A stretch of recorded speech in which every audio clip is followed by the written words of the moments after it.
Hello again, and welcome back as we go into Chapter 2 and take a deeper dive into the financial statements that we discussed in Chapter 1.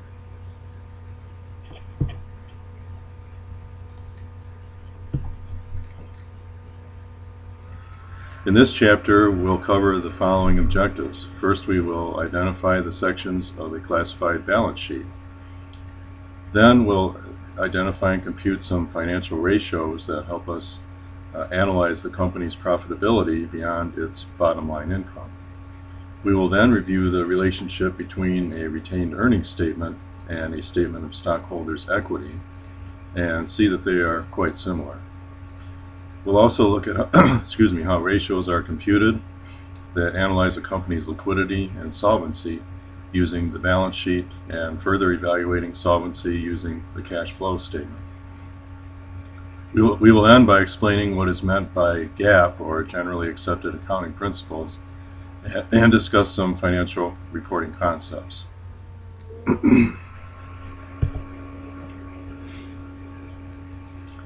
We're now on slide 4. This slide shows the various classifications in the balance sheet.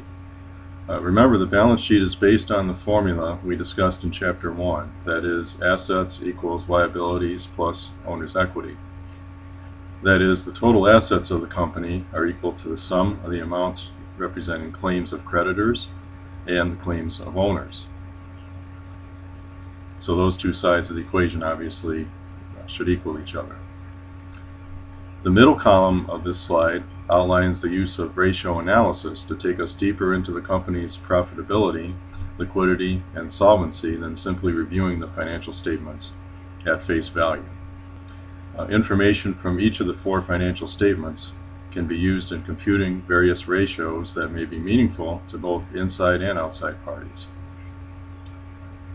The box on the right addresses financial reporting concepts as formulated by standard-setting bodies such as the Financial Accounting Standards Board and the International Financial Reporting Standards organization as well. This body of work by regulators of the profession is commonly referred to as GAAP, for generally accepted accounting principles here in the U.S.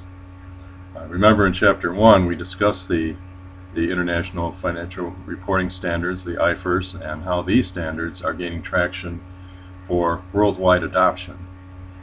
I will be posting on the discussion board in the near future here an opportunity for you to earn 5 points of extra credit for doing just a very short, no more than a page in length, research paper on the current status of IFRS implementation and the likelihood of its adoption in the U.S. in the near future. There is some information in the text regarding that subject, but of course the text is a few years old now, so it can't capture the current status.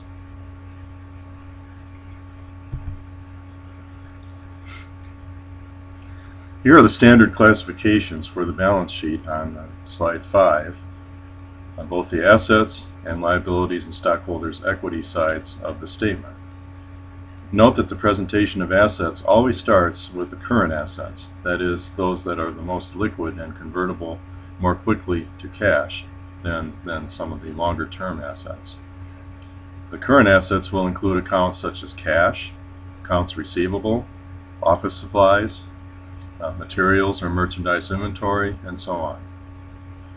Long-term investments, by definition, will not mature within a year, or the normal operating cycle, and normally do not mature for several years. The company expects a solid rate of return on these investments, or it would not risk making them.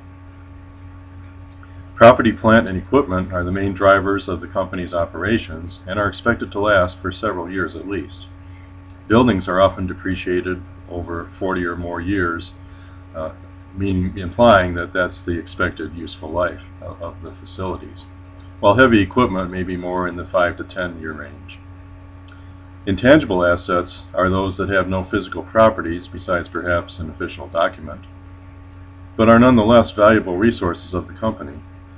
Things like patents, copyrights, trademarks, and this thing called goodwill are examples of intangible assets that have value over time for the company. The other side of the balance sheet is a bit less complicated. Here we have current and long-term liabilities, and then the stockholders' equity, which for a corporation consists of common stock and retained earnings.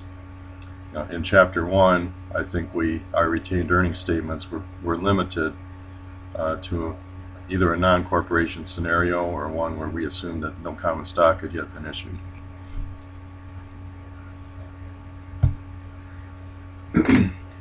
As we move to slide 6, here's an example of the classified balance sheet as shown in the text on page 49.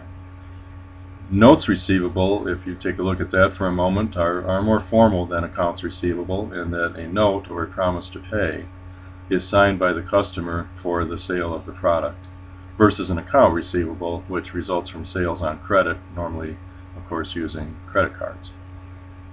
Note the inclusion of prepaid insurance in the current assets.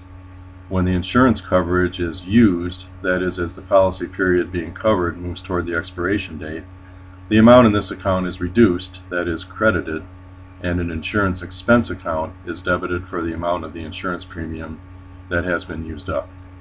More on this later. Note that the long-term investments are in the stock of another company and in real estate. The presumption is that these assets will be held for more than 1 year. Note that the property, plant, and equipment in this example includes only land and equipment. Perhaps their building facility is leased. There is depreciation on the equipment to recognize the reduction in the asset's useful life and value by another year of usage. Finally, patents is shown as a single intangible asset in this example. Next, on slide 7, are the liabilities and stockholders' equity shown in the same example on page 49 in the text. Note that the current liabilities are to be paid within the next year. Therefore, the notes payable shown in this section are short-term in nature. Note also the unearned sales revenue and consider why this is considered a liability. That is, the company is receiving payment for a product or service that not yet rendered, and puts the company in a liability position with respect to that customer or customers, in that the company owes them the product or service in return for the advance payment that they've received. The long-term liabilities include a mortgage payable that you would expect is not going to be paid off for several years, and long-term notes payable due in more than 1 year.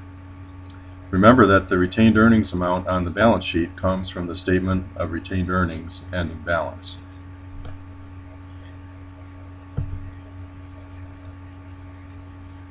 On slide 8, although in the real world the operating cycle as defined on this slide may be less than or greater than a year, for our purposes in this course we're going to use a year as the threshold for defining what is current and what is not.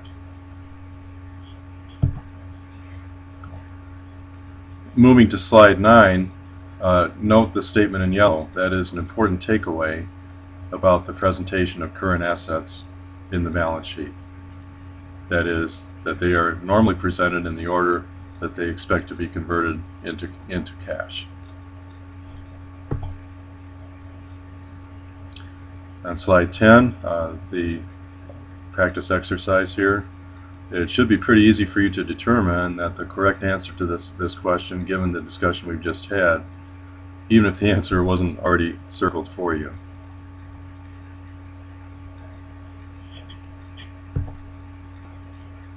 As we move to slide 11, note the 2 definitions of long-term investments.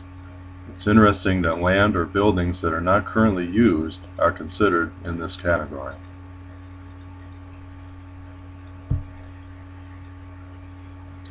Moving to slide 12, it's especially important to understand the concept of depreciation. And we'll talk about this more as the course unfolds. In allocating the cost of the asset, that is the building or equipment, to a number of years, the company is acknowledging that it's using up the asset's value in that same time around in that sometime around the end of the depreciation period. The asset may need to be replaced. That is, it's obsolete, it's no longer useful, it would cost too much to maintain it, and so forth.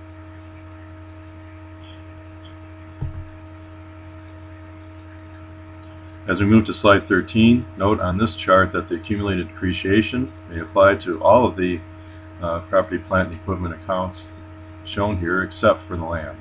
Land is not a depreciable asset because it doesn't get used up over time as a piece of equipment or even a building does.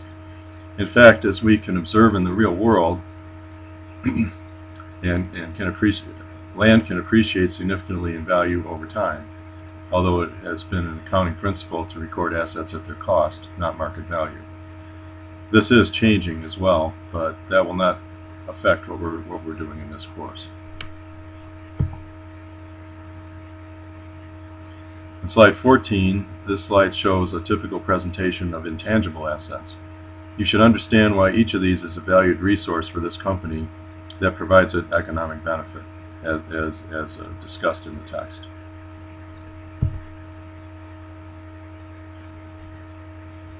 Another review question here.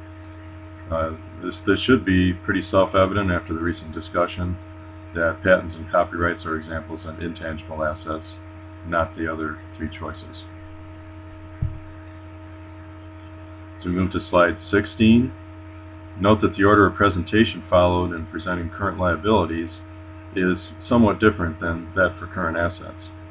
The order of magnitude versus liquidity determines the order of presentation for this section of the balance sheet.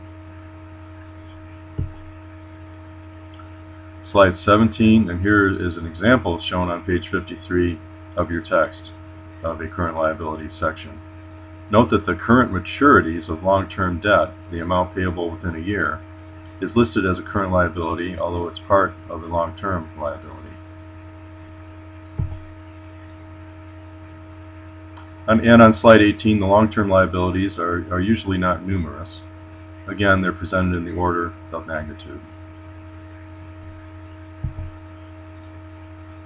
And another review question here on slide 19. And it's just covered the current maturities of a long-term obligation is a current liability. The other choices are all long-term liabilities.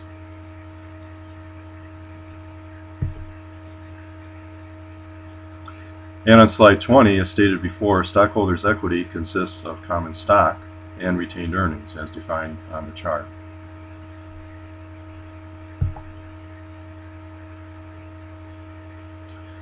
And on slide 21, this do-it exercise is found on page 53 of your text. Answers are shown on page 54. I'd encourage you to go through these and understand the why of each answer. Note that service revenue and depreciation expense are income statement accounts, and that's why they are not applicable to any section of the balance sheet. And that concludes this part of the presentation for Chapter 2.